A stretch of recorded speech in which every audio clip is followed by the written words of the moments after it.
Lady Eva. How you doing? Crimson. I'm alive. I made it. I did okay. We're doing okay. It did take me quite a while just to get into cosplay. The sirens were going off when I was about halfway, and I was like, oh no. So I swept all my makeup in the trash. I didn't know what to do, so I was just like, there's too much stuff everywhere. I could have put my cat in the sink, so I just... and then I had to go pick it out later. And then the siren, that wasn't even the only times it went off. It went off 2 or 3 times. So yeah, it's been a fun day. I didn't get all the content done that I wanted to get done. And one of them, my ring light fell over. It just sort of veered off course, and so I didn't get any of the footage because I wasn't paying attention. But I got 2. I got 2 of them filmed. So that's something, and it's better than nothing. Sometimes there are tornadoes. And that's not something I can control. So I'm alright though. Yeah, I will say if any of the sirens go off while I'm live, I am gonna book it to the bathroom. It'll just be a live stream of a tornado at that point. So, safety first, yeah. I closed the window, but now I'm worried that I won't be able to... I'll be able to hear them. They're super loud. Just stick us outside. No, I'm going to lose my phone. So, Oklahoma during tornado season got it. Yeah, that's about right. At any given point, I may, just hop up, slam open that window really quick, and run to the bathroom, and maybe grab as many cats as I can find in that course of time, and put them in the sink and bathtub, respectively. Hi. So, just be prepared for that to be the case. Hopefully it won't. It's supposed to end... The watch is supposed to end around 9. So... I'm going to go ahead and call it then. If I make it till 9, that'll be great. But the way my luck has gone, I don't want to just assume that I'm going to be totally cool for this entire thing and just... So, if I suddenly stop reading and just book it. But, yeah. That was fun. That was a fun time. And by fun, I'm lying. But I got stuff to do. I got stuff I gotta do. And now I have 3 coffees to drink, and I only got footage for 2 of them.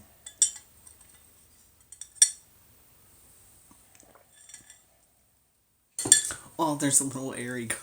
Hi. Hi, Airy. I'm much closer to you today. You're much closer to me today. What does that mean? That was so ambiguous. Why did you say that?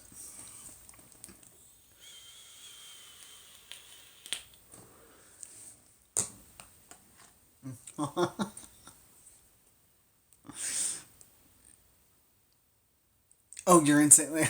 I was just like, what do you mean? Emotionally, mentally, physically, geographically? I don't know. Instead of Utah. Okay, that makes more sense. That could have been low-key threatening. I'm glad it's not. Aw, hugs. Little Airy. Geographical. Gotta. That makes sense. Oh my goodness. So, I know we only got through 1 chapter last time. Hi, if you're new here, this isn't a normal live, it's a book club. I read you a bedtime story, and we all have a good time, and right now we're reading through Miss Peregrine's Home for Peculiar Children. We're on book 5, The Conference of Birds. I believe the YouTube should be up to date. I uploaded the video yesterday and then promptly did not check on it. So, take that as you will. And we got a lot to get done today because, okay, we have to get to chapter 4 because chapter 4 is extremely long and we will not be able to stretch it into any... I like to end on the end of a chapter note. I hate stopping in the middle. And I'm sure you all don't enjoy it either, so we're gonna try and get through both chapters today. One of them a little bit longer.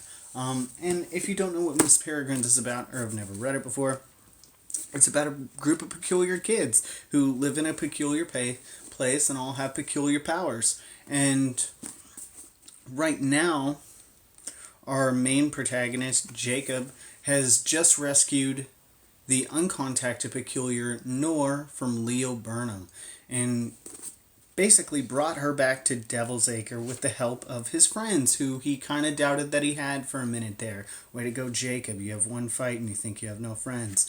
Anyway, so we have Bronwyn and Hugh who came to help, and now we just left off where we made it through the portal to Devil's Acre, back to safety. So, who is ready to dive right in?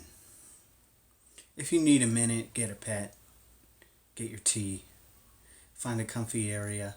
Bronwyn is best character.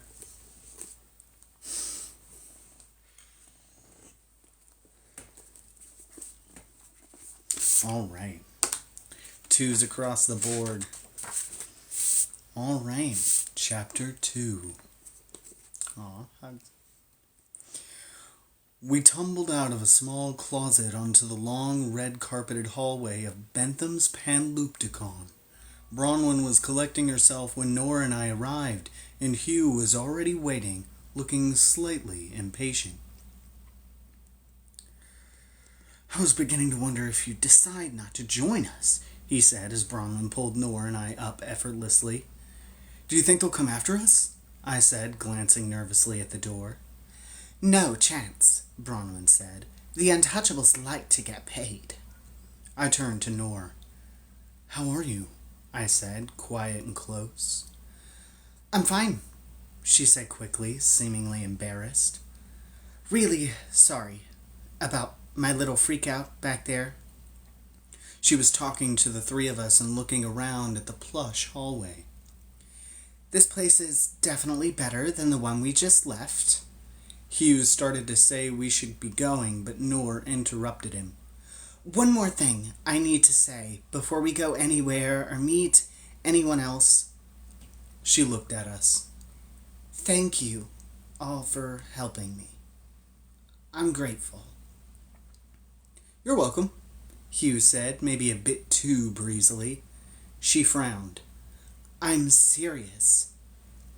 We are too, said Bronwyn. You can thank us when we get back to the house, said Hugh.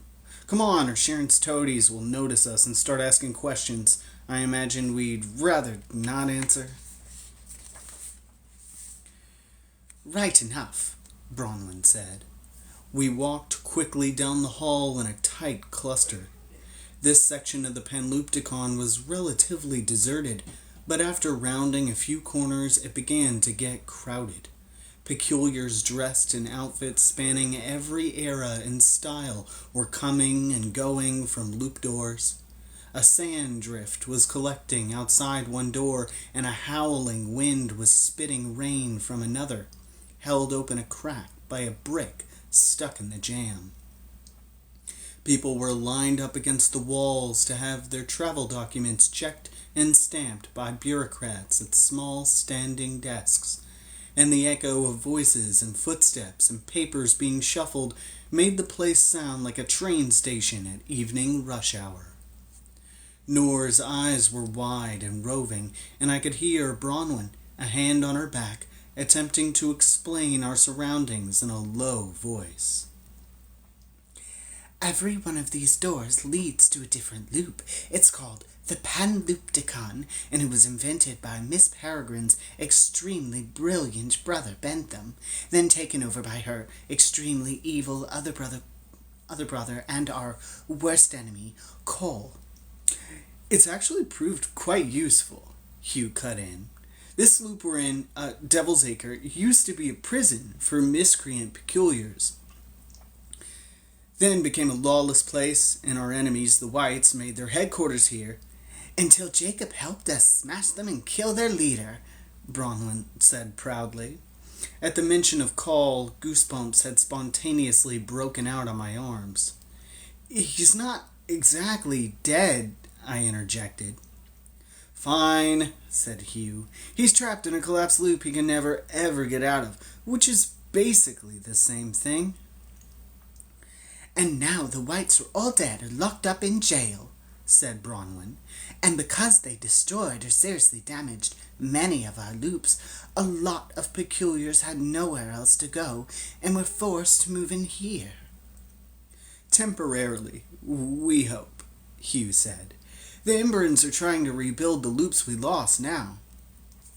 Nor was starting to look overwhelmed, so I said, maybe we should save the history lecture for later. We were passing a long row of windows, and Nor stared out as we walked.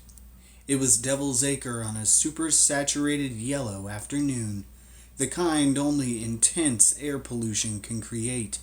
The acre's crumbling buildings, snaking green-black fever ditch, smoking streets, eternal haze, and beyond it, old London, a confusion of spires and gray buildings receding into a cauldron of industrial age soot.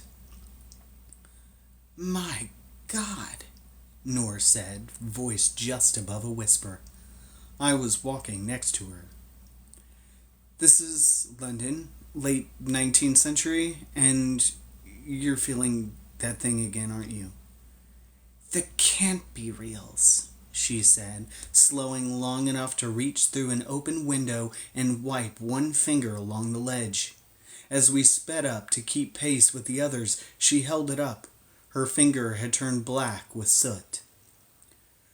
But it is real, she marveled.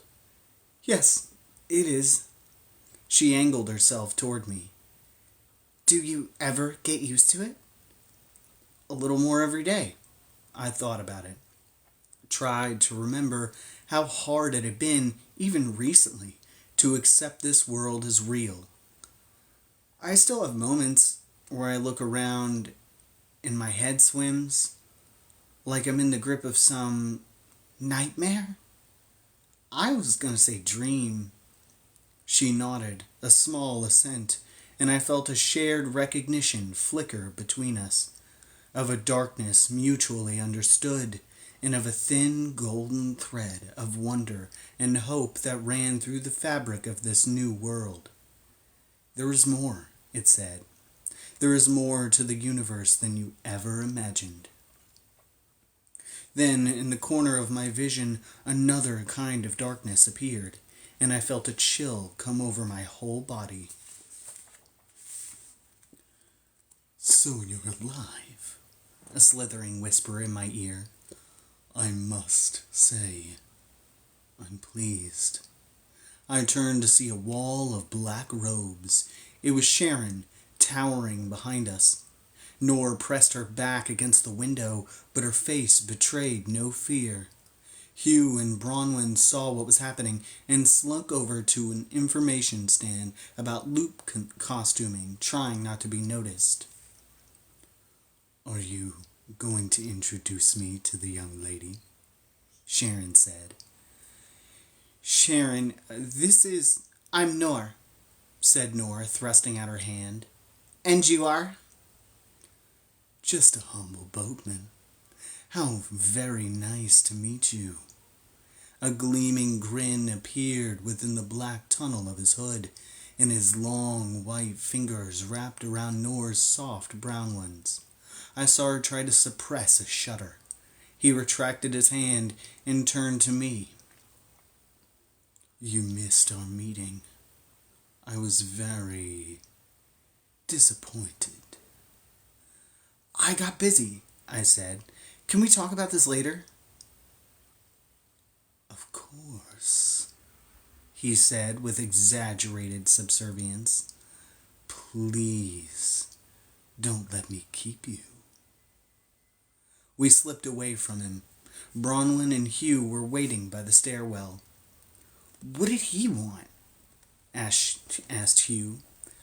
I have no idea, I lied, and we hurried down the stairs.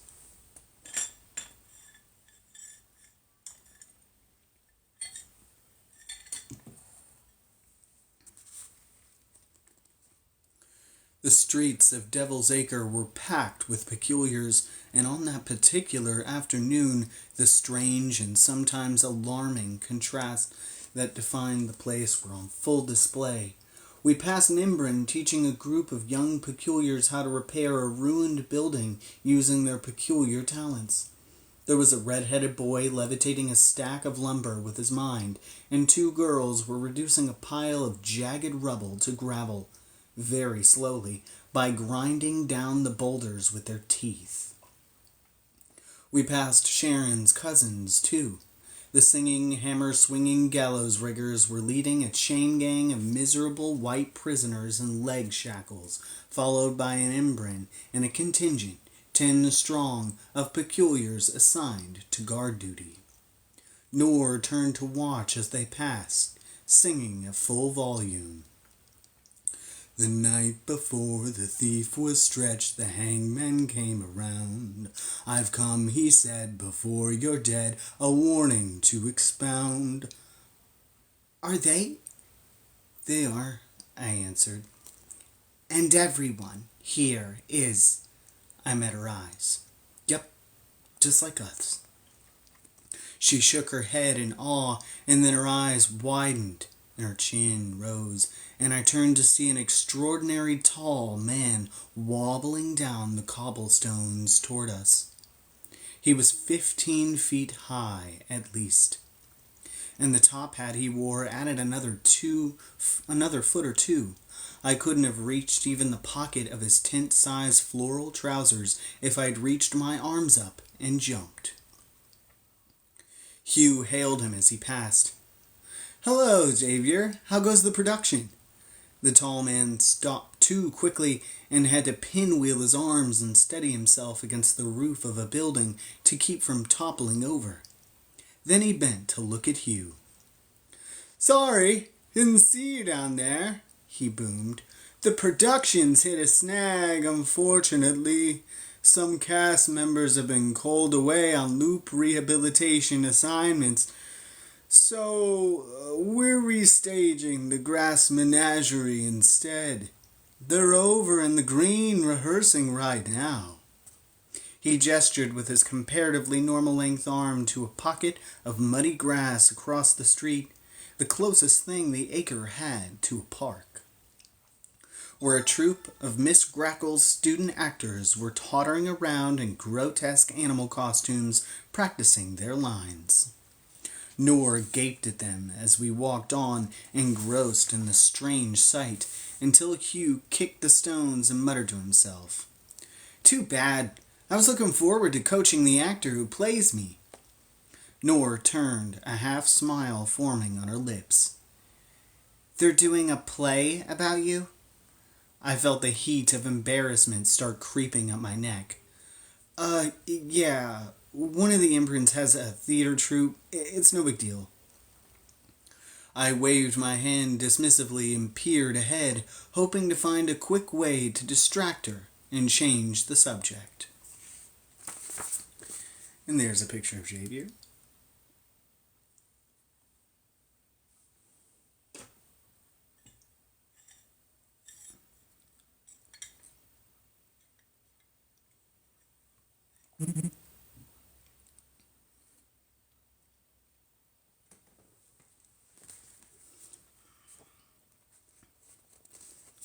Oh, don't be modest, said Hugh.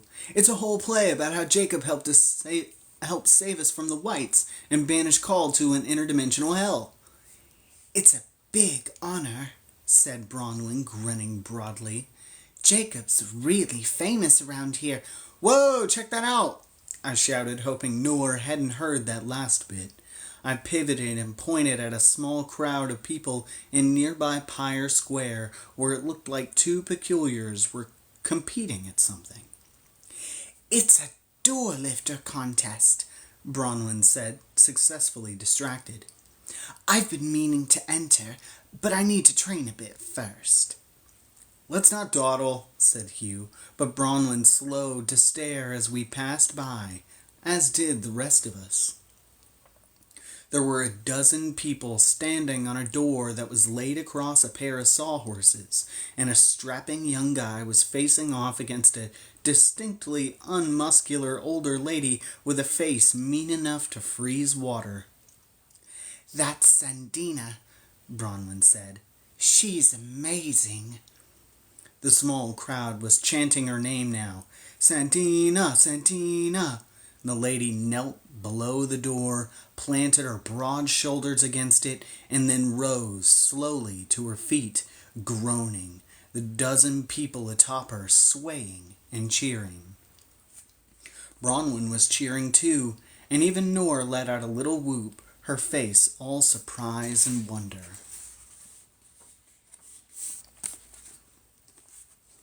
And here are the student actors in the animal costumes.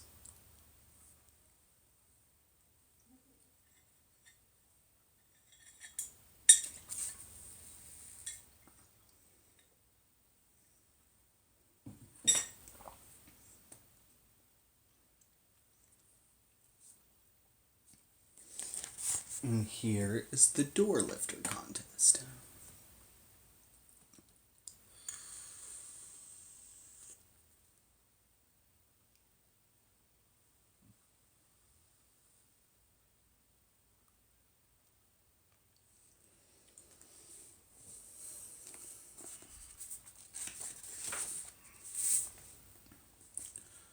Wonder, not horror, not revulsion, and I started to think she might just fit in here. I suddenly realized I didn't know where we were heading.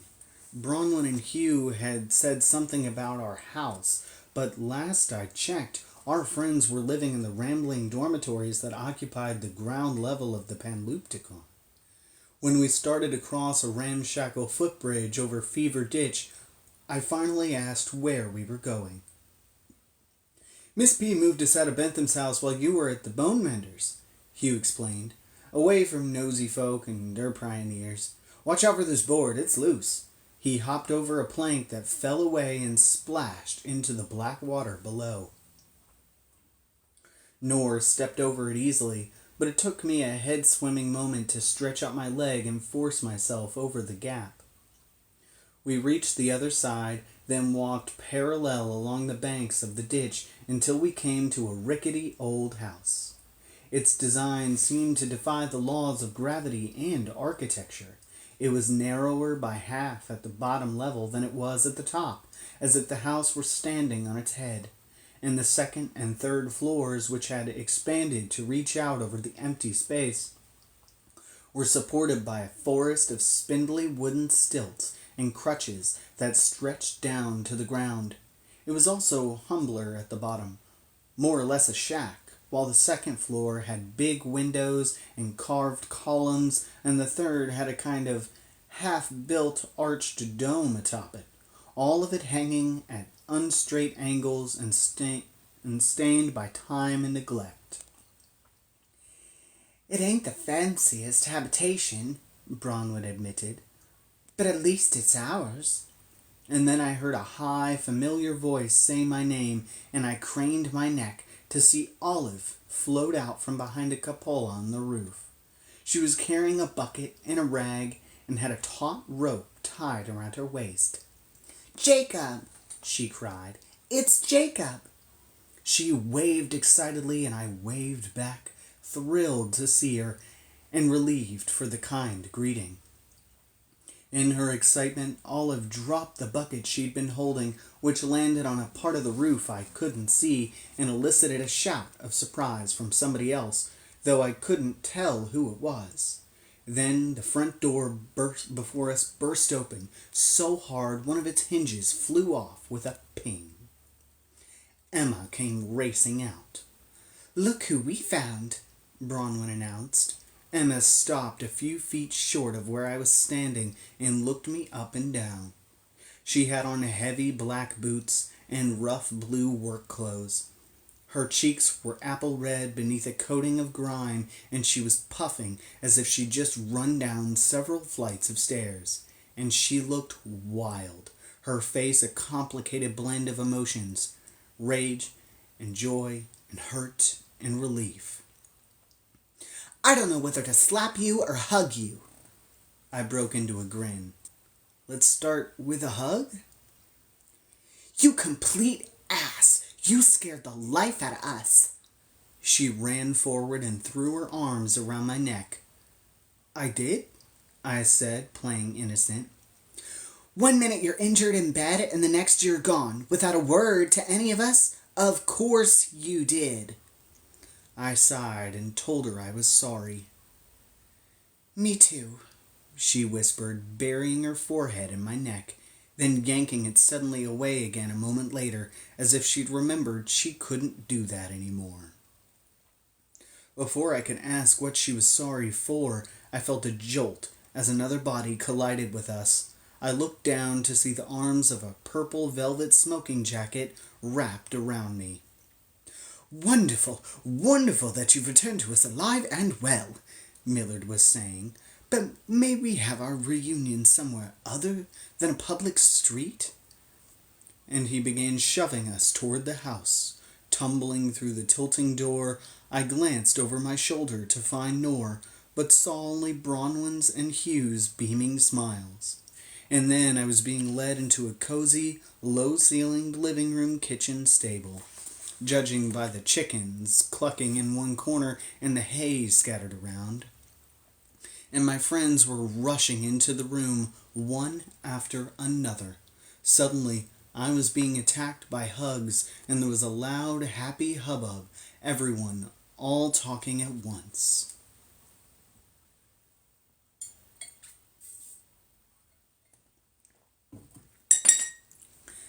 "Jacob, Jacob, you're back!" cried Olive, stomping down a creaking staircase as fast as her lead shoes would allow. "And you're alive!" shouted Horace, jumping and waving a tall silk hat. "Of course I am," I said. "It's not like I was going to get myself killed." "You couldn't know that," said Horace, "and neither could I, distressingly. I've had no dreams at all lately." "America is a dreadful, dangerous place," said Millard, still glued to my side. "What were you thinking, going off like that without a word?" "He didn't think we'd care," said Bronwyn with incredulous flair. Emma tossed her hands up. "Oh, for bird's sake, Jacob, do you even know us at all?" "I've already gotten you in so much trouble with the Imbrans," I tried to explain. "And then there were all the things we said." "I honestly can't even remember." Neither could I, come to think of it, only how I'd felt afterward, hurt and angry that they had sided with Miss Peregrine over me. "People say things when they're upset," Hugh snapped. "It doesn't mean they don't care if you live or die." "We're family," Olive said, looking up at me sternly, hands on her hips. "Don't you know that?" Something about her little face screwed up into a frown made my insides melt a little. Why, my friends were mean to me," whined Enoch, plodding down the stairs with a sloshing pail of water. "I'll play hero by myself and get into so much trouble I need rescuing. That'll show them." "Nice to see you too." "That goes for one of us. Thanks to you, we've been shoveling flaming manure and unclogging sewer drains for 2 days. He shouldered past me and flung the wet, chunky contents of the pail out into the street. then wiped his dirty brow with the back of his even dirtier hand. They might be in a forgiving mood, but you owe me, Portman. Fair enough, I said. He put out his hand. It dripped. Welcome back. I pretended not to notice the filth and shook it. Thanks. How'd the girl saving go, anyhow? Complete failure, I assume, judging by the fact that she's nowhere to be seen. I turned around to look, alarmed. Nor? She was just here, said Bronwyn. I started to panic, then heard her voice. Over here. And I turned to see Nor emerge from a patch of darkness that hadn't been there when we came in, a faint glow rolling slowly down her throat. I let out the breath I hadn't realized I'd been holding. Impressive, said Millard. You don't have to hide, said Olive. We don't bite. I wasn't, said Nor.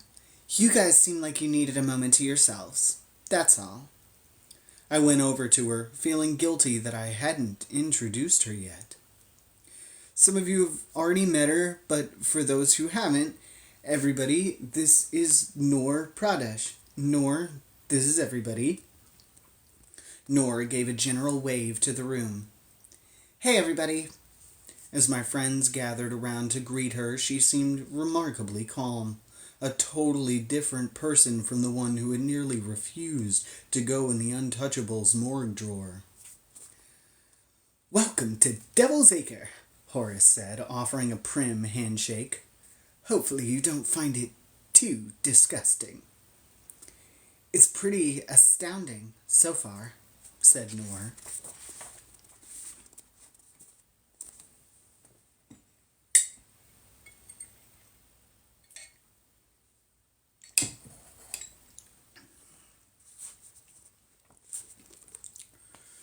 I hope you'll stay here with us, said Hugh.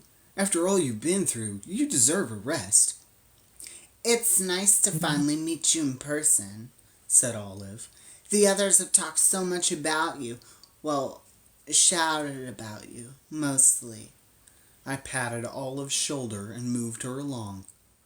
Okay, Olive, thank you. Emma swooped in and gave Nor a hug, which looked a bit forced. Don't take what we said before to mean we're not happy to have you. We are. Hear, hear, said Millard. Enoch wiped his hand on his trousers before extending it to Nor.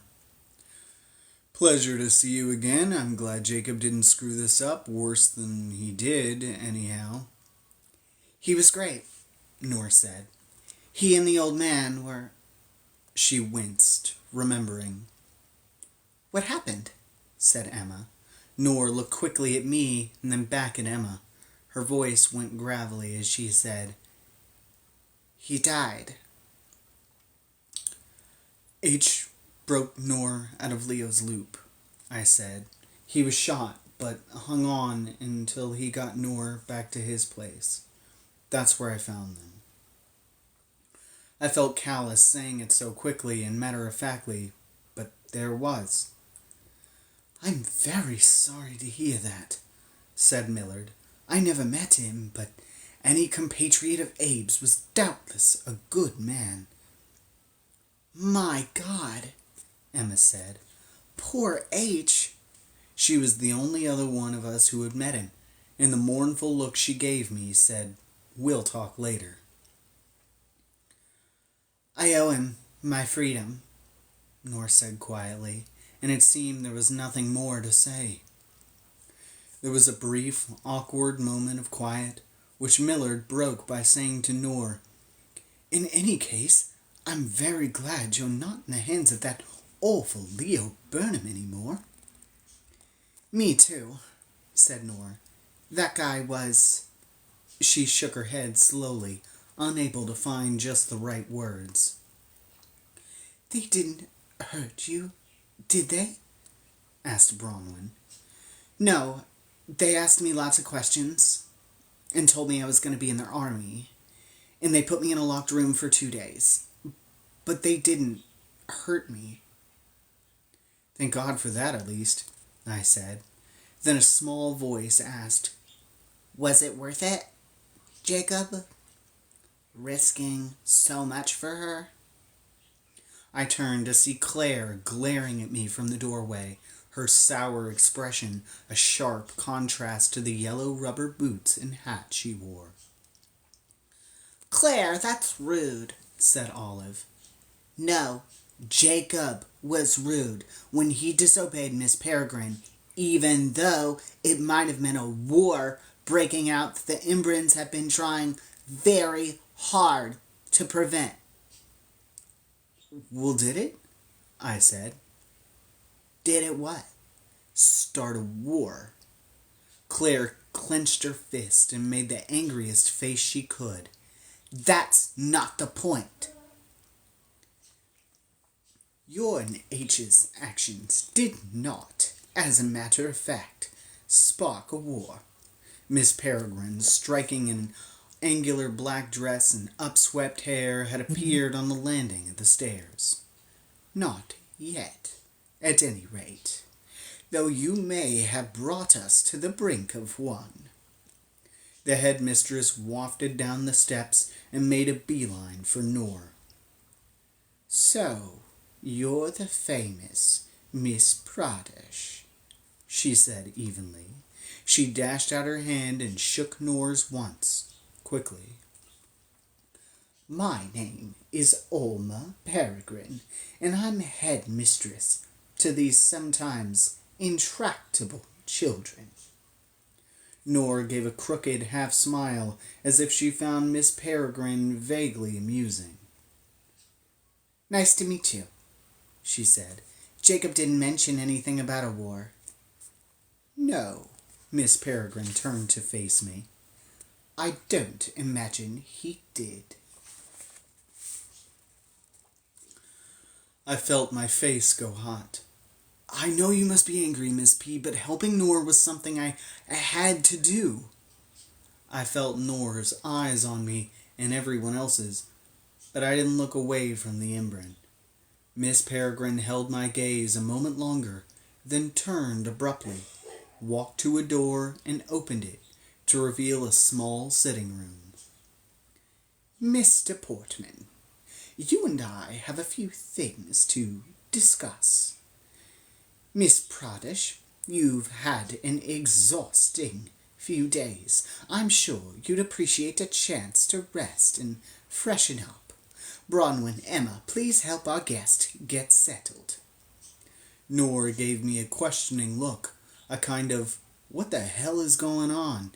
And I replied with a quick shake of my head that I hoped said, "Everything's fine." And then Miss Peregrine shuttled me into the room and closed the door. The room was lined with thick fur rugs, and the only furniture was a pile of pillows on the floor. Miss Peregrine walked to a cloudy window and looked out for what seemed like a long time. "I should have known you'd do this," she began. "It's my fault, really, for leaving you alone and unguarded." She shook her head. "It's just what your grandfather would have done."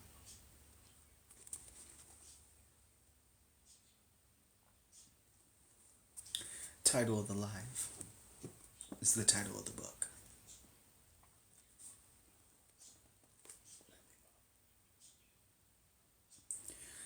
"I'm sorry for any trouble I caused," I said. "But I'm not sorry for trouble. Can be handled," she interrupted. "But we could not handle losing you." I'd been all ready to argue, to make an impassioned case for why I'd gone to help H rescue Nor from Leo Burnham, and she'd caught me off guard. "Then you're not angry?" "Oh, no. I am livid. But I learned long ago to control my emotions." She turned fully to face me, and I saw that her eyes were rimmed with tears. "It's good to have you back, Mr. Portman. never do anything like that again. I nodded, choking back tears of my own. She cleared her throat, rolled her shoulders, and reset her expression. Now then, you are going to sit down and tell me everything. I believe you were saying something about how you had to do this. There was a sharp knock at the door, and without waiting for an answer, it opened. Noor came inside. Miss Peregrine frowned. I'm sorry, Miss Pradesh. We're having a private conversation. Jacob has something to tell me. There's something he and I need to talk about? She pinned me with her eyes. This prophecy. You made it sound urgent.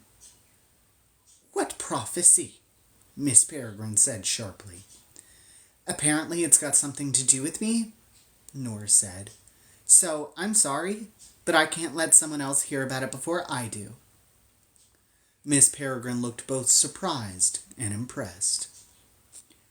I completely understand. I suppose you'd better come in. She gestured to a pillow on the floor.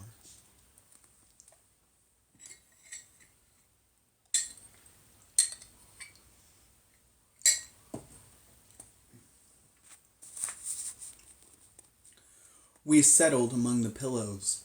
Miss Peregrine looked regal, even sitting on the floor, back straight and her hands lost in the black folds of her dress. I told her and Noor about the prophecy, or what I'd heard of it anyway, and what had preceded its telling. I caught Miss Peregrine up on some details she didn't know yet, such as how I'd snuck out of the Panlupticon to find H in New York, and what I'd found when I reached his apartment. Noor sleep-dusted on H's sofa, H mortally wounded on the floor. Then I told them what he'd said to me just before he died. I wish now that I had written down his exact words while they were still fresh in my mind. So much had happened since they were told to me that they were becoming a bit jumbled. H said there was a prophecy that foretold your birth, I said, looking at Noor. You were one of the 7 who would be the emancipators of peculiardom. She looked at me like I was speaking Greek. What's that supposed to mean?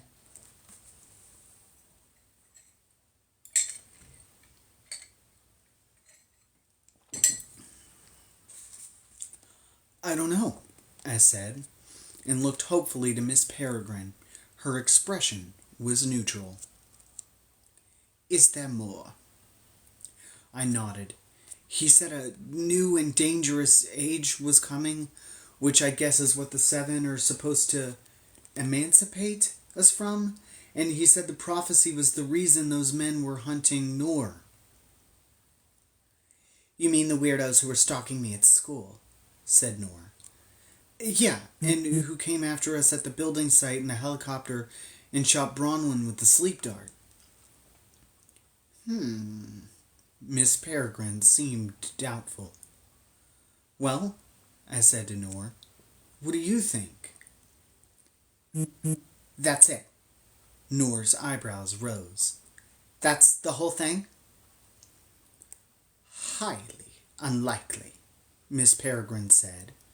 It sounds like H was paraphrasing, attempting to convey the basics to you before he bled to death. But what does any of that mean? Noor said to Miss Peregrine. Bronwyn said you're someone who knows things. I am, generally, but obscure prophecies are not my area of expertise. They were, however, one of Horace's, and so, with Noor's permission, we called him into the room and told him about it. He listened with intense fascination. The 7 emancipators of peculiardom, he said, rubbing a hand over his smooth chin. It rings a bell. But I need more information. Did he say who the prophet was, or where the prophecy came from? I struggled to remember. He said something about the exact word was escaping me now. And apocryphon?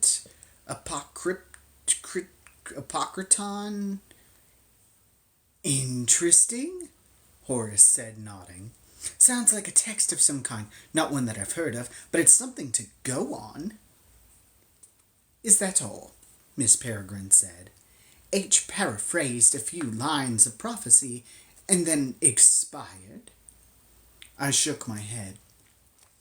No, the last thing he said was that I should take Noor to find a woman named V. What? We turned to see Emma poking her head through the door. She put a hand over her mouth, embarrassed at her outburst, then decided to own it and just came in. Sorry, but we've all been listening. The door opened wider, and there were all my friends on the other side. Miss Peregrine let out an irritated sigh. Oh, come in then, she said. I'm sorry, Noor. There really are no secrets amongst us, and I have a feeling this may be a matter that will concern all of us. Noor shrugged. If anyone can tell me what the hell this all means, I'd write it on a billboard. An emancipator of peculiardom, huh? Said Enoch. Sounds quite fancy. I gave him an elbow in the ribs as he sat down next to me. Don't start with her, I muttered. Wasn't my idea, Noor said to Enoch. I think it sounds nuts. But H must have believed it, said Millard, his purple jacket pacing the floor, or he wouldn't have risked his life to save Noor's, and he wouldn't have roped Jacob and the rest of us into helping find her. You were saying, Emma said to me, about that woman? V, yes, I said. She's the last Hollow Slayer left alive, H said. She was personally trained by my grandfather back in the 60s. There are references to her all throughout his mission logs. The diviners remembered meeting her more than once, said Bronwyn. They seemed quite impressed with her. Emma squirmed, unable to hide her unease. Miss Peregrine drew a small pipe from her dress pocket and asked Emma to light it for her, then took a deep draw and let out a puff of green smoke. I find it very curious, she said to me, that he advised you to seek the help of another Hollow Hunter rather than an Imbrin.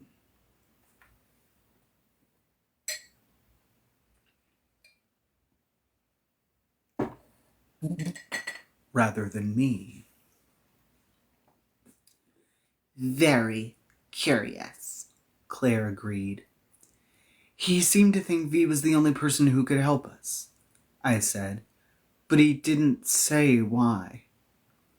Miss Peregrine nodded and blew out another green puff.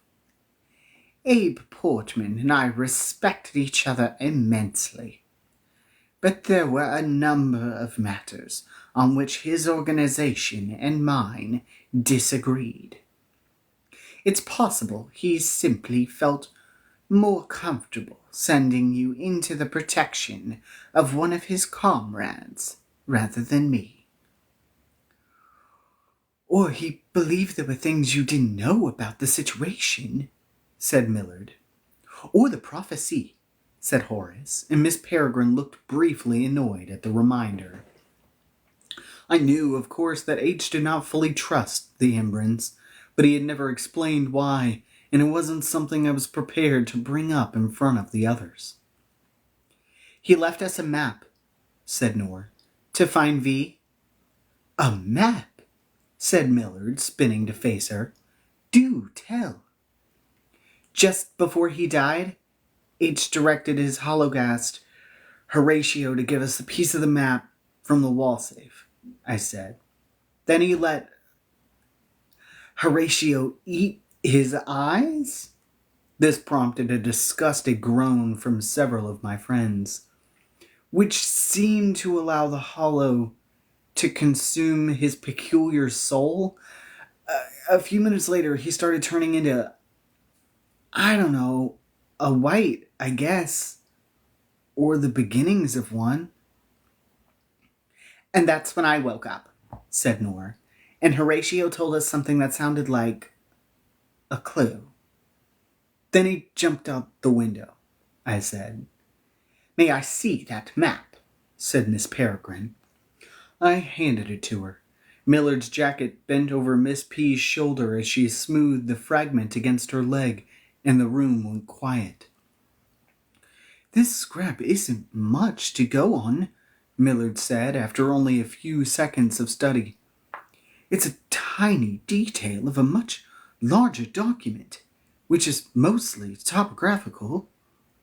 Horatio's clue sounded like map grid coordinates, I said.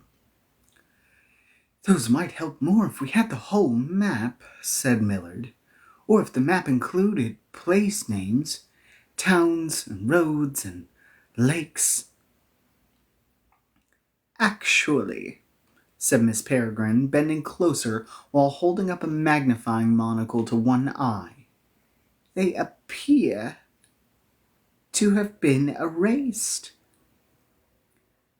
Curiouser and curiouser, said Millard. You say the ex-hollow uttered something.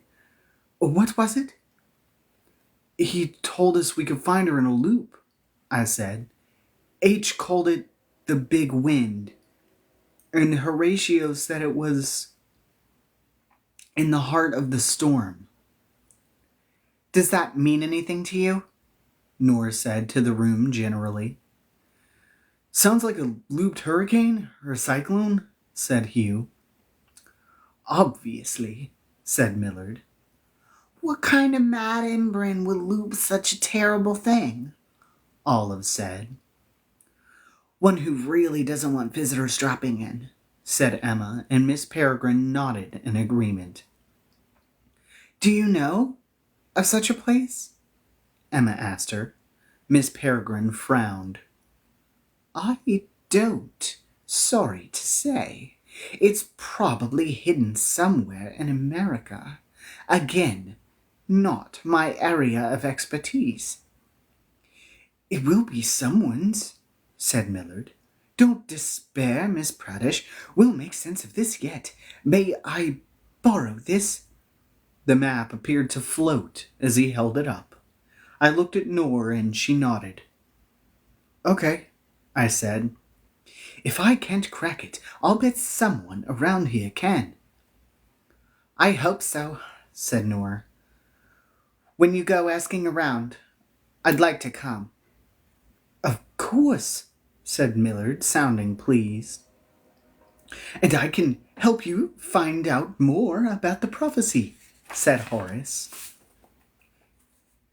You might speak to Miss Avocet, Miss Peregrine said. I was her pupil once upon a time, and I remember she had a special interest in lunacy divination and automatic writing. Prophetic text might fall under that aegis. Fantastic idea, said Horace, his eyes gleaming excitedly. He cocked his head at Miss Peregrine. Though it would help if I could get off cleaning duty for a few days. All right, the headmistress sighed. In that case, you're excused from work too, Millard. That hardly seems fair, Claire whined. I'm sure I could be a bit of help, Enoch said with a grin. Perhaps we should interview the recently deceased H. I remember the dead man packed in ice that Enoch had helped us question back on Cairnholm and shuddered. No thanks, Enoch, I said. I would never do that to him. He shrugged. I'll think of something. Everyone was chattering in low voices now until Noor got to her feet and cleared her throat. I just wanted to say thanks, she said. I'm brand new here, so I don't know if this sort of thing happens a lot or not. Prophecies and kidnappings and mysterious maps. Not very often, said Bronwyn. We went almost 60 years without much happening at all. Then, thanks, she said, a bit awkward. She was blushing as she sat down. Any friend of Jacob's is a friend of ours, said Hugh, and this is how we treat friends. There was a chorus of assent, and suddenly I felt very humbled and very grateful to have such friends as these.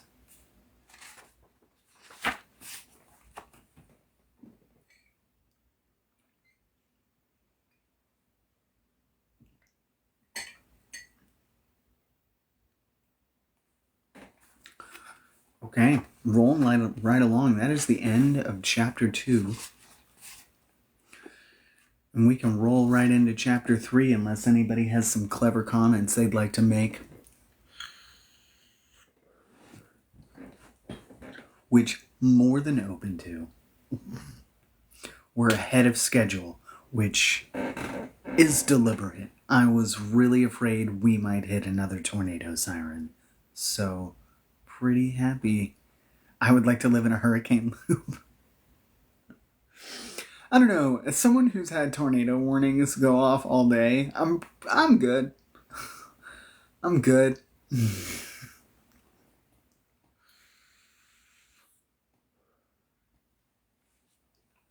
Oh, Corgi. Everybody say hi to Toby. Everybody tell Toby he's a good boy.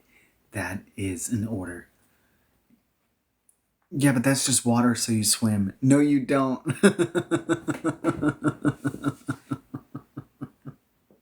I have no idea if that was just timed really well and you were talking about something else, but I like that it was an immediate response.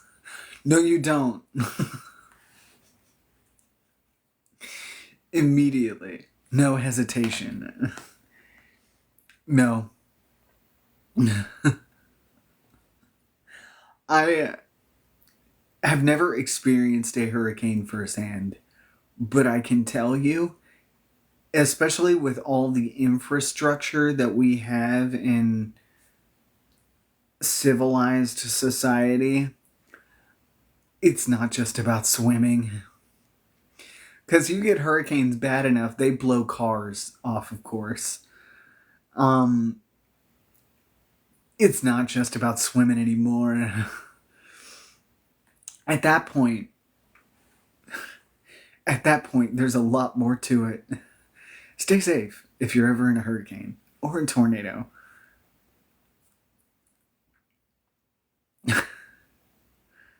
And unless I knew for sure that I would never get hit with the tornado directly, like I knew exactly, I knew for sure that it was going to miss my house, I wouldn't want to live in a tornado loop. Now, if I knew that, because they replay every single day, just go to a higher structure for a hurricane. Crimson. Crimson, I feel like you're missing a lot of crucial evidence here. I mean, I'm not here to question your life choices, but I have a feeling, call me crazy, and I don't have any first-hand experience with it, but I don't think you'd want to live in a hurricane loop. Just...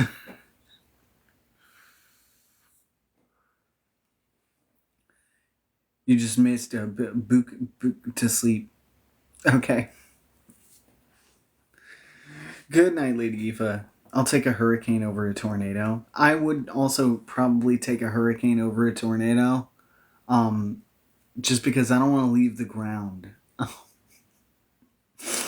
And that can definitely happen with a tornado. Being ripped from the ground, and then you don't know where you're going to end up. Like, You have no control over that, if possible. Hurricane, the wind is at least blowing in one direction, or sometimes multiple directions, but not in a funnel, and not. Or Hurricane Sharknado Max. I already live in a hurricane loop. It just resets every year at random times. Well, it would be a good way to travel. New way to travel. Tornado bus. I don't think that's safe. I don't think that's safe. Okay, we're gonna go ahead and bench this conversation for now. I think we're gonna go right into chapter 3, and then we can discuss some more at the end of chapter 3. Yo, it feels amazing outside right now. Still windy, but a nice temperature. Okay, hopefully it stays nice and breezy. I don't want any more tornado warnings. But I did go ahead and start kind of immediately on the live because I was unsure if we were going to get another tornado warning, and I was literally working it into my schedule. Like, if I have to get up for like 20 minutes to go hide in the bathroom, will still be on schedule as long as the house doesn't get hit. Like, that was my mentality coming into this. So this chapter isn't too long. This chapter is not too long. I just wanted to be able to hit it because the next one is almost 40 pages, and I don't want to split it up. It's Wait, I want to be able to pronounce this in the way that it needs to be pronounced. Alligator NATO. If it hits Orlando, literally, they can even be flung into your house at 40 miles per hour.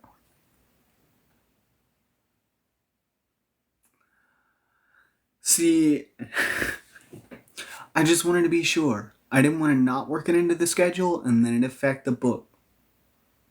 And then all our story jive, the blocks that I set up to have these attainable goals in mind when we start the next book, I block it out. We gotta schedule it and structure it in a certain way. And I don't like it when my schedule's disrupted by random stuff, especially weather.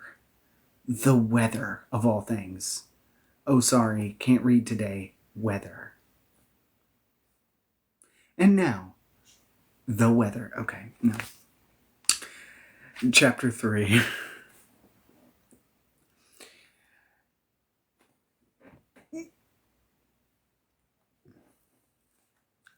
After a while, Miss Peregrine announced that it was dinner time, and that we'd done a not very good job of hosting Nor thus far, and here was our chance to make up for it. We trooped through the house and up the rickety stairs to a dining room, where a long table made from rough planks was set with mismatched cups and plates and a set of windows that looked out onto the polluted river and the crumbling buildings on its opposite bank. In the amber glow of sunset, it looked almost pretty. Nor and I had, finally, a chance to wash up. In the next room there was a basin and a big pitcher of water beneath a cloudy mirror, and we were able to splash some water on our faces and clean ourselves up a bit. But just a bit. When we came back, Nor sat beside me, and Emma was lighting candles with her fingertip, while Horace oversaw the distribution of food ladled into bowls from a big black cauldron hanging on the hearth. "Hope you like stew," he said, setting a steaming bowl before Nor. "The food's great in Devil's Acre, as long as you like stew for every meal." "I'd eat anything right now," she said. "I'm starving." "That's the spirit." We settled into easy conversation, and soon the room was filled with the hum of voices and the clatter of spoons. It was remarkably cozy, considering where we were. Making inhospitable places cozy was one of Miss Peregrine's many talents.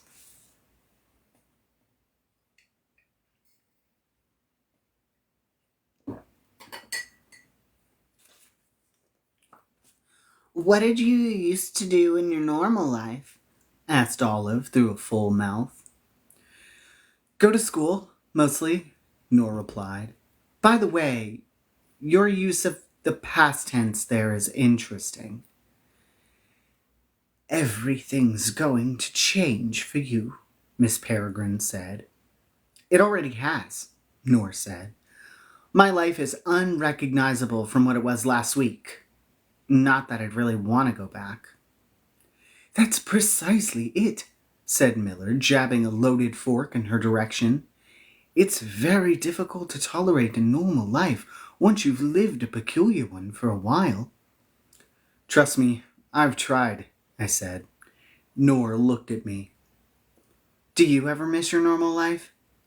Not even a little, I said, and I almost meant it. Do you have a mother and a father who will miss you? Asked Olive. Olive was always asking about mothers and fathers. I think she missed hers more than anyone, though she had long since outlived them. I've got foster parents, said Noor. I never met any of my real ones, but I'm sure Fartface and Tina won't cry too much if I don't come back. The word Fartface prompted a few curious glances, but they must have assumed it was just a weird present-day people name because no one said anything. How do you like being peculiar? Asked Bronwyn. Noor had hardly been able to take a bite of food, but she didn't seem to mind. It was scary before I knew what was happening to me, but I'm starting to adjust. Already? Said Hugh. Back in the Untouchables loop, I have a thing about certain types of confined spaces, she said. That, door? She shook her head ruefully. Kind of threw me for a loop. Threw you for a loop? Bronwyn shouted, laughing loudly and clapping her hands. That's very good. Enoch groaned. No loop puns, please, intentional or otherwise. Sorry, Noor mumbled, having used the interruption to finally get some food into her mouth. Unintentional. Horace stood up and announced that it was time for dessert, and he whisked off into the kitchen and brought out a big cake. Where did that come from? Bronwyn cried. You've been holding out on us. I was saving it for something special, he said. I think this more than qualifies. He served Noor the first slice. Before she could take a bite, he asked her, When did you realize you were different? I've been different my whole life, Noor said with a subtle smile. But I only realized I could do this a few months ago. She waved her hand over a candle, took its light between two fingers, and popped it into her mouth. Then she blew it out again like a long stream of glowing smoke, which slowly settled like falling particles of dust back atop the candle. How wonderful! Olive cheered as everyone oohed and clapped. Do you have any normal friends? Asked Horace. One, though I think I liked her so much because she isn't very normal. How is Lily? Millard asked, a little sigh of longing escaping him. I haven't seen her since you did.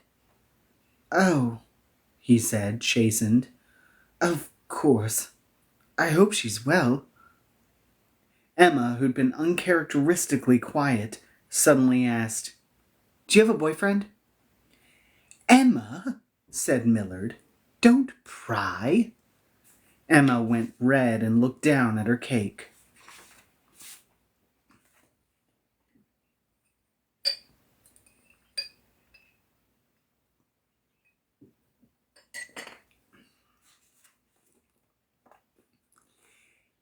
It's okay, said Noor, laughing. No, I don't. Guys, I think we should give her a chance to take a few bites, I said, weirdly embarrassed by Emma's question.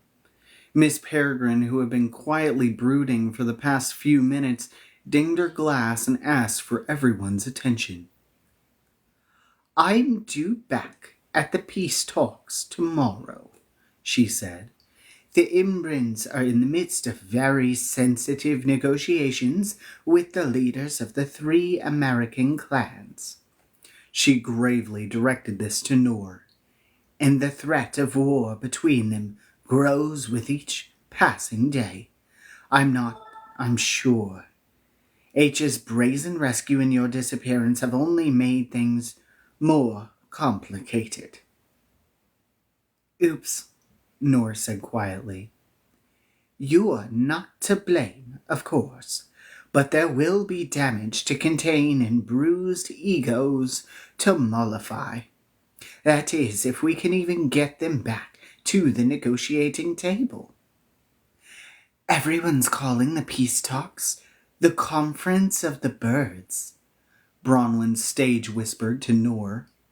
Noor gave her a blank look. Yeah? Bronwyn raised her eyebrows. Because the Imbrins can turn into birds? They can? Said Noor, looking at Miss Peregrine with surprise. I still don't understand what the big to-do is, said Enoch. Would it really matter that much if the Americans waged war on one another? Why is that any concern of ours?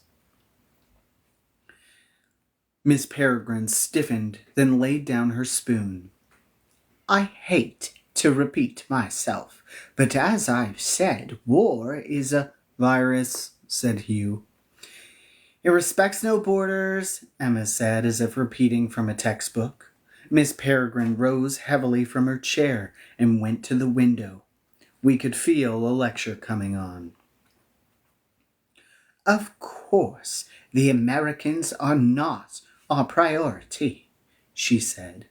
We Imbrins care most about rebuilding our society, our loops, our way of life, but the chaos of war would make that impossible, because war is a virus. I can see you don't understand what that means. It's not your fault. None of you have ever witnessed a war between peculiar factions, but many Imbrins have. She turned and looked out across the acre. The perpetual smoke that hung above it now stained an imperial violet. The oldest amongst us remember the disastrous Italian War of 1325. 2 peculiar factions rose up against each other, and the battle raged not only across physical borders, but temporal ones. The peculiars fought in loops, and the fighting spilled, inevitably, fierce as it was, into the present. Scores of peculiars died, and thousands of normals. An entire city was burned to the ground, razed flat. She turned to face us and swept a flat hand through the air as if to paint a picture of the destruction. So many normals saw us fighting, there was no containing it. It sparked a pogrom against our kind, a bloody purge that killed many more of us and drove peculiars out of northern Italy for a century. It took an enormous effort to recover. We had to memory wipe entire towns, rebuild. We even enlisted peculiar scholars. Perplexus Anomalus was one, to revise normal history books so that the carnage would be remembered as something other than the War of the Freaks, which is what it was called for generations. Finally, Perplexus and his scholars were able to rewrite it as the War of the Oaken Bucket. To this day, normals believe thousands died battling over a wooden pail. Normals are so stupid, said Enoch. Not as stupid as they used to be, said Miss Peregrine. That was 700 years ago. Today, if a peculiar were to break out peculiar war were to break out in earnest, it would be nearly impossible to cover up. It could spill into the present, where it would be filmed, disseminated worldwide, and we would be exposed, ruined, vilified. Imagine the terror of normals witnessing a battle between powerful peculiars. They would think the end times were upon them.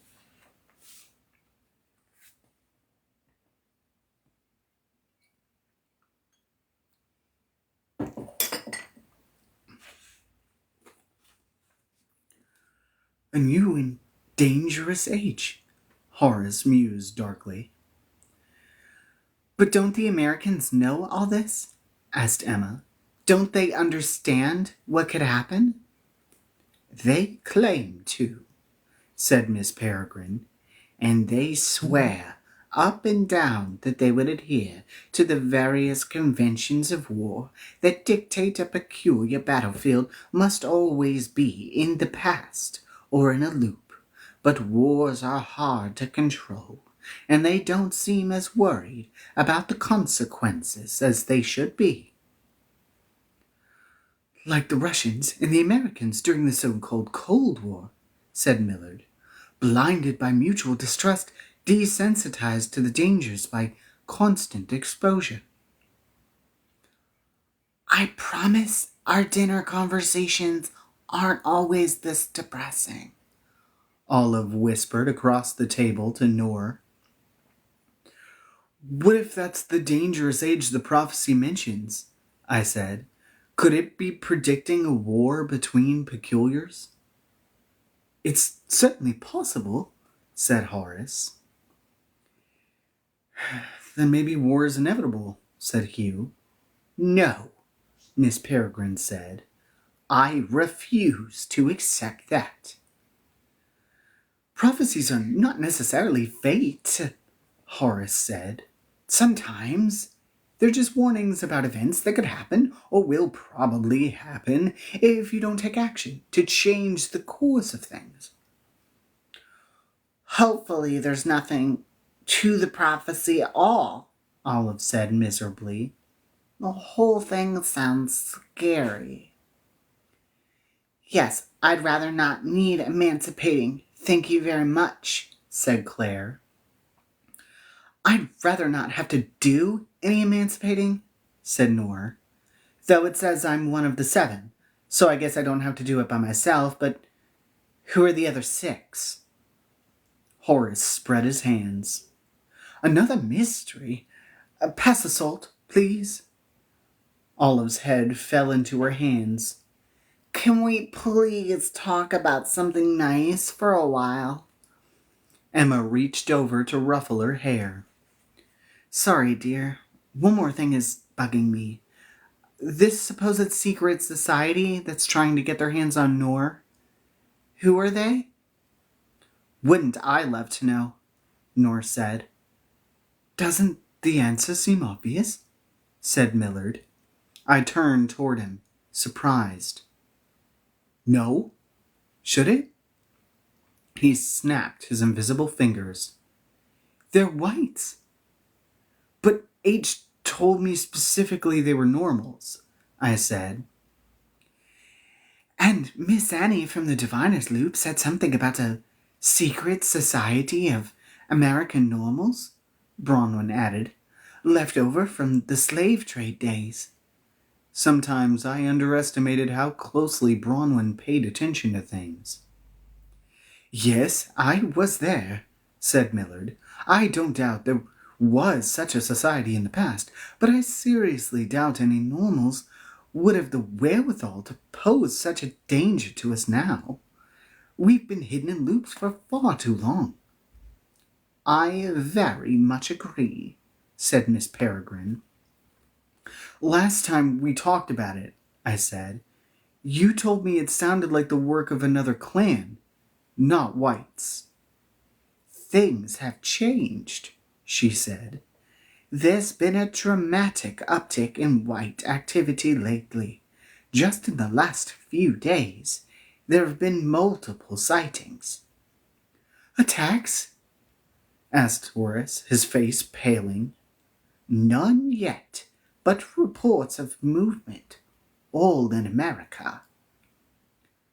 But I thought only a small group of them managed to escape after the Library of Souls collapsed, Emma said. Miss Peregrine was slowly circling the table, the shadows cast by a dozen candles flickering over her face. That's true, but a small number of whites are capable of causing a great deal of trouble, and they may have had a few sleeper agents embedded in America, waiting to be called up. We don't know for certain. How many are we talking about? Asked Nor. Between the people at my school and the ones from the helicopter attack, there were a lot. Maybe they weren't all whites, said Bronwyn. They might have hired mercenary normals to help them, or mind-controlled them somehow. It would be just like whites to attempt such a brazen kidnapping, Millard said, then make it seem as if someone else was responsible, normals or another American clan. They're masters of trickery and disguise, after all, said Miss Peregrine. It was Percival Murnau himself who founded the Department of Obfuscation. She said his name as if I should have heard of him. Who's that? I asked. Miss Peregrine stopped beside my chair and looked down at me. Murnau is, was Call's top lieutenant. He was the main architect of the raids that destroyed so many of our loops and killed so many of our people. We caught him the day the Library of Souls collapsed, luckily, and he's cooling his heels in our jail, awaiting trial. He's a nasty man, Bronwyn said, a tremor of revulsion in her voice. One of my jobs is guarding his cell block. He'll eat anything that crawls into his cell. Rats, bugs, even the other whites don't go near him. Horace dropped his fork. Well, my appetite is killed. So, if it was these whites, said Nor, then what do they want with me? They must know about the prophecy, too, said Horace, and believe it, or they wouldn't have gone to all the trouble of finding you. They found her months ago, Millard said. They could have taken her any time. They were waiting. For what? I said. Obviously for someone else to come after her, he replied. You think they were using me as bait? Nor said, eyes widening a bit. Not just bait, said Millard. They wanted you. But they wanted someone else, too. And they were willing to be patient in order to get them. Who? I said. H? Maybe. Or V. Or you, Mr. Portman, said the headmistress. She let that sink in as I swallowed the last of my cake. I think you and Miss Pradesh need to be very careful. I think someone may be trying to get their hands on the both of you.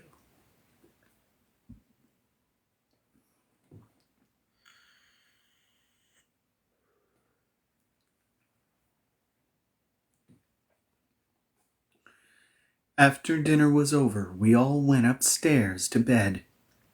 The third floor was a warren of small rooms connected by zigzagging hallways that spread across the top level of the house, half reserved for the boys and the other half for the girls. Nor was red-eyed with exhaustion, and I'm sure I looked just as tired. We hardly had the energy to keep ourselves upright.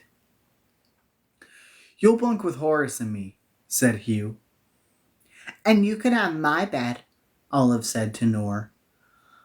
I could never. I'll sleep on the floor. It's no trouble, Olive said. I usually sleep on the ceiling anyway. The facilities are quite basic in as much as there are none, Hugh said. He pointed at a bucket at the end of the hallway. That's the bathroom. He turned and pointed to another bucket at the other end. And that's clean boiled water to drink. Don't get 'em confused. The others left Nor and me alone just as Miss Peregrine appeared, carrying a candle-lit lantern.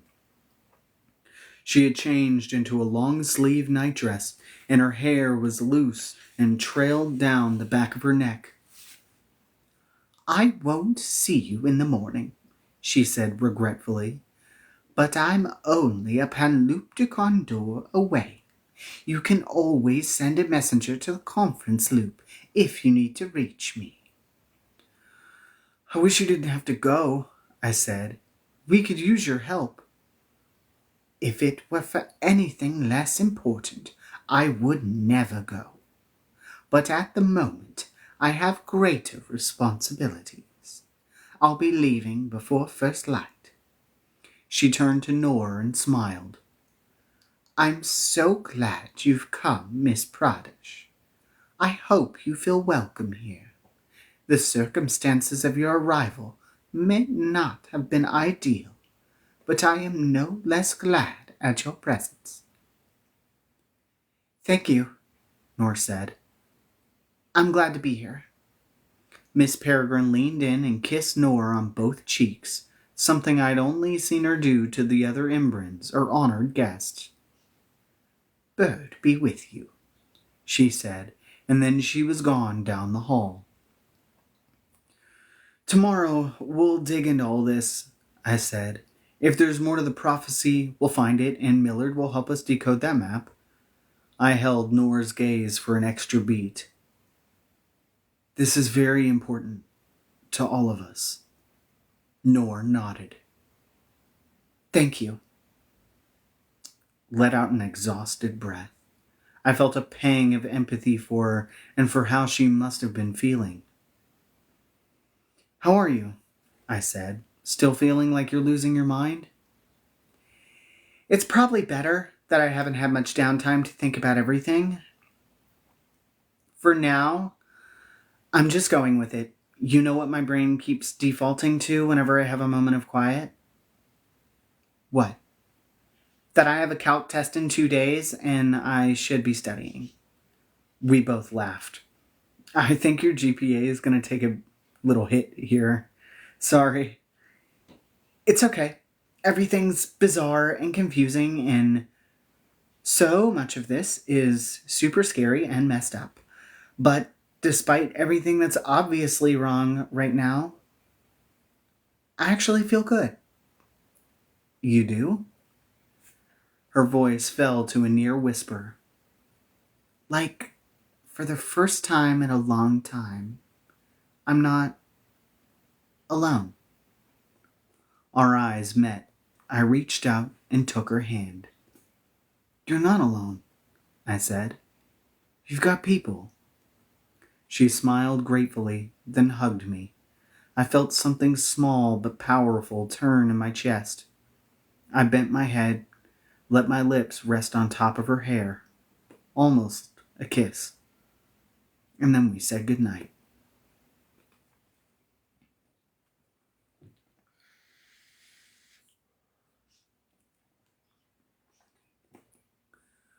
I had the old dream again, the same one I'd had so many times after my grandfather was killed.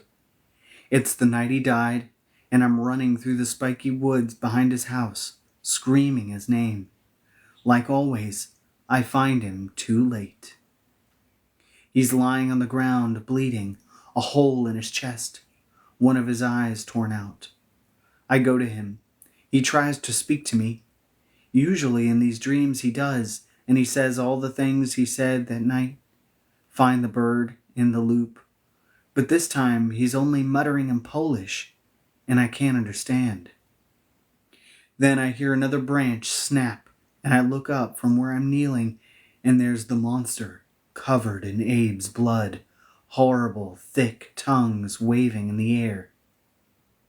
He's got Horatio's face, and he says in a guttural, hollow gas snarl I can plainly understand, "He is coming."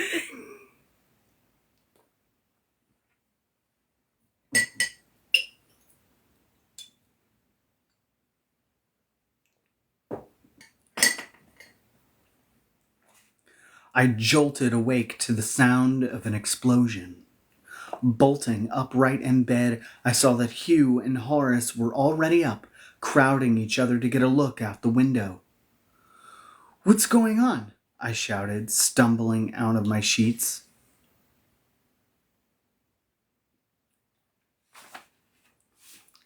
"Something bad," Hugh said. I joined them at the window. It was first light. Sirens were howling in the distance, and panicked shouts echoed from across the acre. People in other buildings were throwing open their windows and looking out to see what was going on.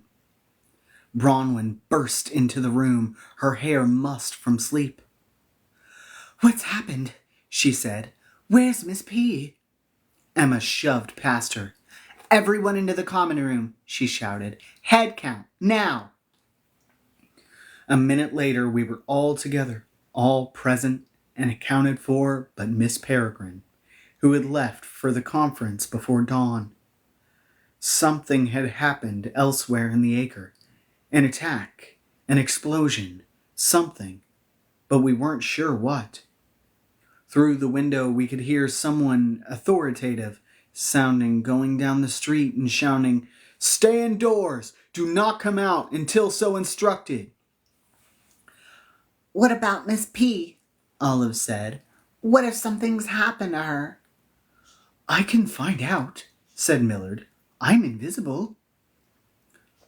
"I can be too," said Nora, and she raked the light from the air before her and stepped into it. "Let me help."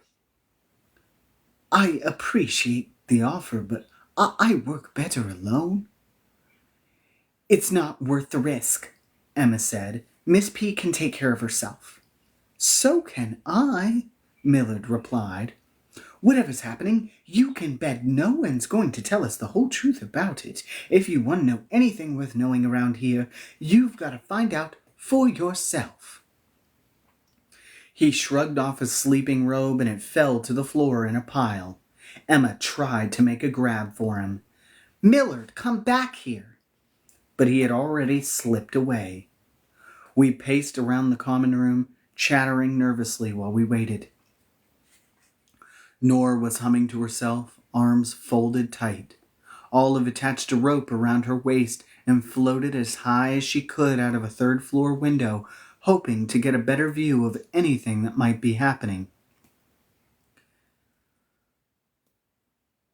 "I see smoke rising from Smoking Street," she said when we reeled her back in a few minutes later. "Smoking Street smokes," Enoch said. "That's why it's called Smoking Street." "All right, I saw an unusual amount of smoke rising from Smoking Street," she clarified, slipping her feet back into her leaden boots.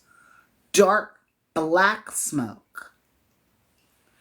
"That's where the remnants of the Whites compound is," Bronwyn said anxiously. "And the prison we've been keeping the ones we caught." Nor huddled close to me. "This is bad, huh?" "Seems like it," I said. "Figures. Right when I show up, everything goes wrong." She pursed her lips and her eyes cut away to the window. "Sometimes I wonder if I'm just bad luck." I was starting to tell her that was ridiculous when Millard came back, his bare feet slapping up the stairs and into the room at a run. We all crowded around him. "What's the news?" Emma said, but Millard had to catch his breath before he could get a word out, and I think he lay down on the floor. Finally, he managed to say between gulps of air, "It's the Whites." Oh no, I heard Bronwyn say under her breath, as if this one bit of information had just confirmed her worst fears. What about him? Enoch said, sounding uncharacteristically scared. They broke out of jail and escaped.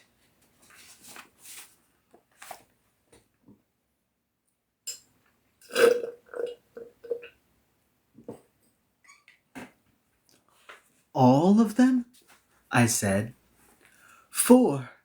Millard sat up and wiped his brow with the closest thing at hand, which happened to be an errant sock. Horace brought him a cup of water and he gulped it down, then told the story in feverish burst. They killed the peculiar who'd been guarding them. Thank the birds you weren't on duty, he said to Bronwyn. Then they made a hole in the wall of their jail big enough to crawl through without attracting attention, snuck over to the Panlupticon, and escaped. The explosion we'd heard was a bomb they'd set off in the Panlupticon hallway. What about Miss Peregrine? I asked. She traveled back to the conference via the Panlupticon shortly before this all happened, Millard said. One of Sharon's Panlupticon minions confirmed it for me. Thank goodness, said Olive. Someone had better go fetch her, Emma said. She needs to know about this. That could be a problem, said Millard. Why is that? Because the Whites took the hologhast who was powering the Panlupticon with them, and now the entire apparatus is shut down. The air seemed to go out of the room. Everyone was stunned. What? I said. How? Well, the Whites and the Hollows are natural ally. No, I mean, how did they use the Panlupticon to escape if they stole the Hollow powering it? There must have been a few minutes reserve power remaining in the lines, just enough for them to make an escape. I felt my stomach drop. What does any of this mean? Noor said. It means that wherever they went, we can't follow them, said Emma, shaking her head. It means, Millard said, we're stuck here for a while. And Miss Peregrine is stuck at the conference, Claire said miserably, along with several of the other Embrons. Just then there was a loud rapping on the window, which was strange since we were on the 3rd floor of the house. Emma rushed over and slid the window open. I heard her say, Yes? And a moment later she turned back with an odd expression and said, Jacob, it's for you. I went over to the door to see a dour young man standing on the 2nd floor roof. Jacob Portman, he said. Who are you? Ulysses Critchley, he said. I work for Miss Blackbird at the Ministry of Temporal Affairs. She wants to see you. Instantly. What's this about? I said. Ulysses gestured vaguely at the smoke rising from the other side of the acre, now easily visible. The fracas? Then he turned, walked calmly off the edge of the roof, and fell out of view at about half normal speed. You'd better go, Emma said insistently. But I'm coming with you. Me too, said Enoch and Millard at the same time. Then Millard said to Bronwyn, If you would mind carrying me, I'm a bit shagged out. She insisted he put on a shirt and trousers before she scooped him up. Then I remembered Noor and the prophecy and everything we were supposed to do today, and I turned to her. I'm so sorry, I said. Today was supposed to be all about... She cut me off with a wave. It's okay. This is clearly something serious. By the way, I'm coming too. I smiled. If you insist.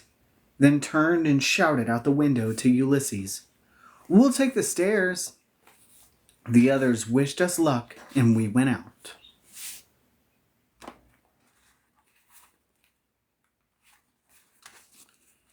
And there is the last picture of the night. That is Ulysses.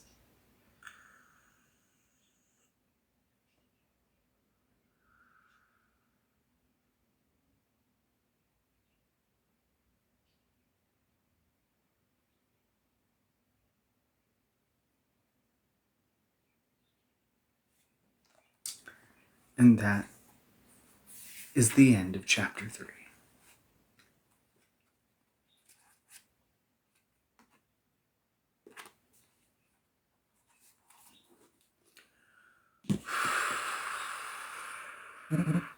Yep, jumps right in. We've gotten it down today. We made it all the way through. We have 20 minutes to spare. Plenty of time for cat facts. Where is the cat book?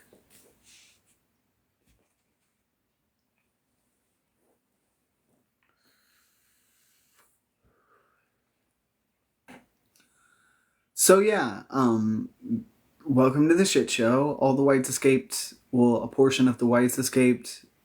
The Panlupticon's not working. Miss Peregrine's not here.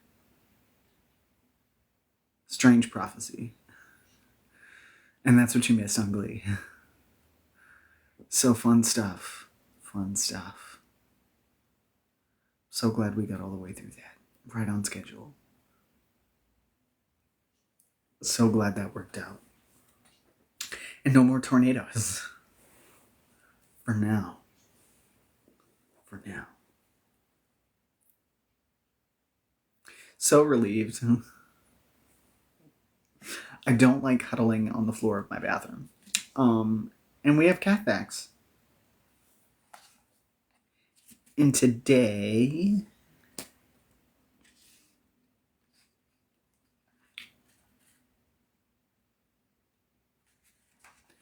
we're gonna be doing the exotic short hair. The whooshy wind tunnels have passed. Okay, exotic short hair. The exotic short hair cat is a carefully bred variation on a Persian cat with short, dense fur instead of the fluffy and lofty long hair of the Persian cat. The two breeds are still so closely linked that some organizations consider that an exotic short hair born with long hair, odds are fairly good of this happening once in any given litter, can compete as a Persian cat. Exotic short-hair cats come in a dazzling arsenal of colors, and although the Cat Fanciers Association lists dozens of colorations, each one has specific eye, nose, and toe pad colors, with listed disqualifications like white spots or white feet. The exotic short-hair cat can look 100 different ways, but those ways must be exact. Exotic short-hair cats have sweet, round faces that are flat. As with pugs and other animals bred with very short snouts, this means exotic short-hair cats can have infections and other specific health complaints related to their breeding. They're also more likely to develop a potentially fatal condition called polycystic kidney disease. Otherwise, exotic short-hair cats are fairly robust and healthy, with short, stocky bodies and lush fur. They can be reserved and standoffish. Look at this fluffy guy. Look at that. Look at that little guy. Just a little guy.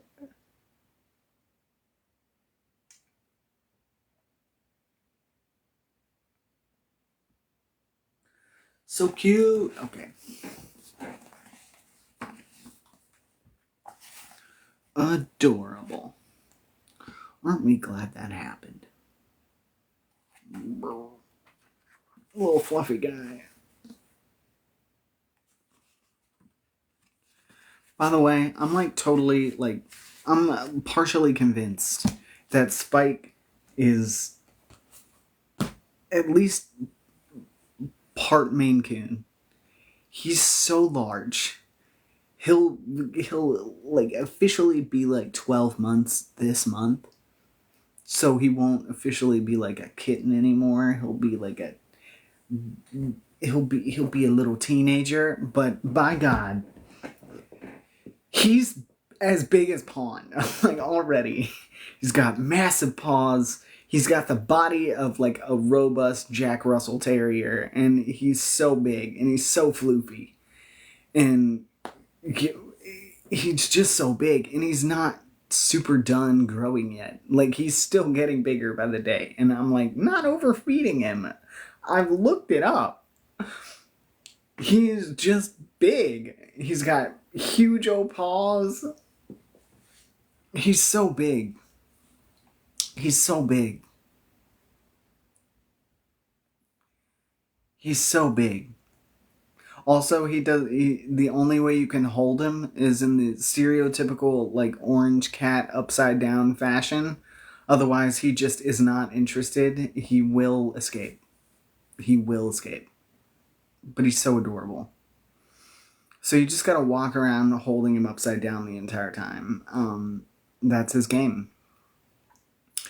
He he's adorable.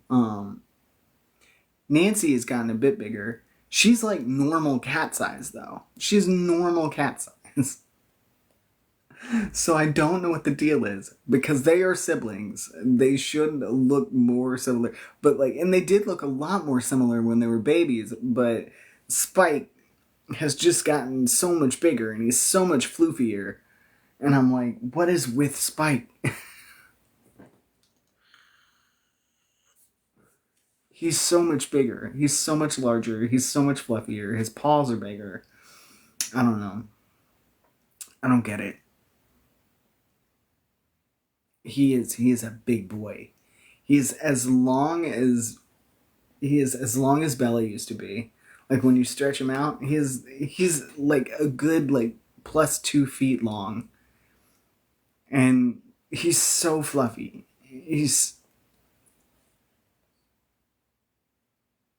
Yeah, I just don't know what it is. And it's not like Nancy's not getting food. I make sure she gets food before Spike starts boga.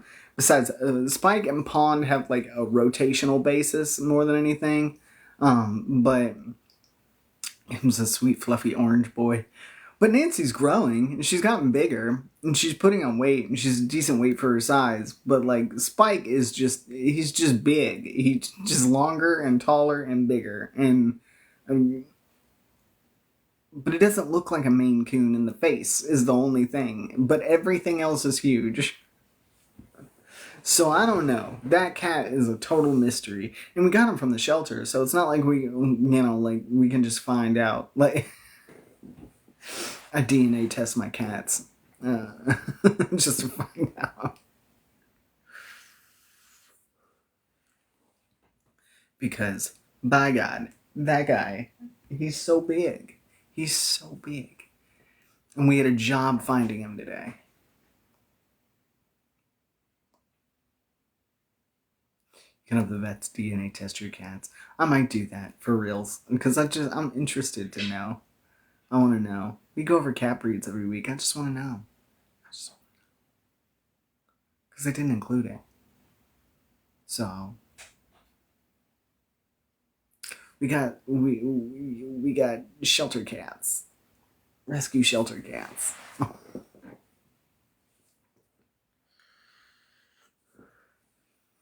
And the other day, we have this cat that keeps coming around in our yard. We put him in the garage for a while and fed him, and then we took him to see if he was microchipped, and he was. So we take it back to the family. Less than a week later, he's back at our house. And I'm like, oh, so they just let their cat roam free. And we feed him. He hangs around in our house pretty much daily. Like, he doesn't leave. And, like, the other day, Dave was like, we don't have room for another cat. And I'm like, are you talking to yourself? And he was like, yeah. I'm just trying to talk myself out of bringing Bradley inside. And I was like, wait, no, we have room. I was like, what? We do? What do you mean? And he was like, he's someone else's cat. And I'm like, but they don't take care of him.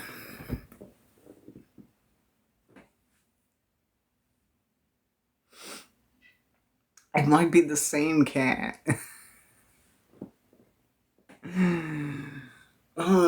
Big guy. His name is Bradley. He keeps coming back. He keeps coming back almost on the daily. He'll go to our neighbor's house too. And like he's well known on the street. It's not Bradley, it's a different one? Okay. Because there's two that hang out. Bradley's got a friend. I don't know what's going on. But Bradley's friend doesn't always show up, but Bradley, always there. And I'm like, we should bring him inside. They don't take care of him. And Dave's like, he's someone else's cat. And I'm like, but they don't. We have returned him at least once. And instead of taking better care of the cat, they just let him right back outside to go and destroy the local bird population. We should bring him in here. So that's my new campaign. Bring Bradley inside 2024 is my new thing. Dave is like trying to talk himself out of it, and I'm over here and I'm like, let's just do it. We could just bring him inside. And he's like, that's stealing someone else's cat. And I'm like, it's not stealing. They're not taking care of the cat. Bring Bradley inside 2024. Is it stealing if they... it's whatever. Valid. Thank you for validating me. I want that cat. I want all the cats, which is not super secret. Who's gonna know? Nobody's gonna know. That's what Dave said. He was like, they're gonna know when they see Bradley in the window of our house. And I was like, who? And he was like, the neighbors. They know the cat. And I'm like, so? I don't give a fuck about those neighborhood kids. I don't give a shit about those kids or their opinion of us. They used to have vapes in our bushes. Who's gonna know? Nobody's gonna know.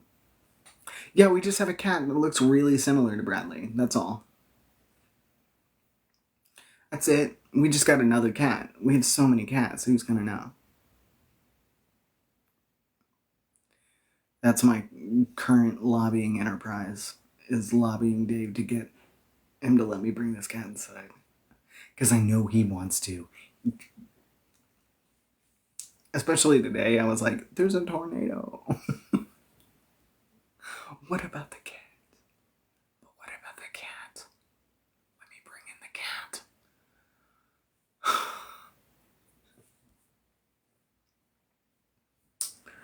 I don't know. I just feel like, I don't know. Did we not all see the Adam Ruins Everything episode about the cat? Did we not see that cat episode? Did we not see it? I saw it. I saw it. And I took it to hurt. But all of my cats have always been indoor cats.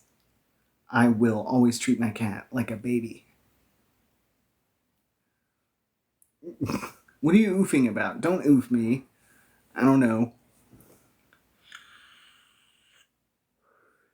We're all backing this. We all get a vote of what happens in my house. No.